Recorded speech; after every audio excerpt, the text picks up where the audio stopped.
Eto na ang mabibilis na balita. Isang sanggol ang natagpo ang patay sa barangay Pinagbuhatan, Pasig. Batay sa investigasyon, nakasilid sa kulay asul na plastic bag ang sanggol na nakahalo sa basura sa bahagi ng Eusebio Avenue. Nasa punerarya na ang bangkay ng sanggol.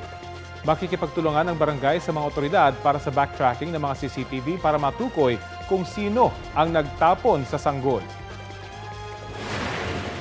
Huli ka ang tatlong motorsiklong yan na huminto sa gilid ng kalsada sa Kalumpit, Bulacan. Maya-maya, pumarurot paalis ang mga motorsiklo na naging 4 na. Makikita rin ang isang lalaki na humahabol sa mga nakamotor.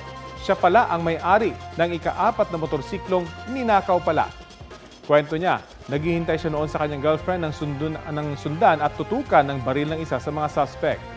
Sa follow-up operation, arestado ang 2 sa 6 na suspect. Nabawi sa kanila ang motorsiklo matapos matuntun gamit ang GPS. Itinanggi ng mga suspect ang krimen. Mahaharap sila sa reklamong carnapping at robbery. Kinagahanap ang 4 nilang kasamahan.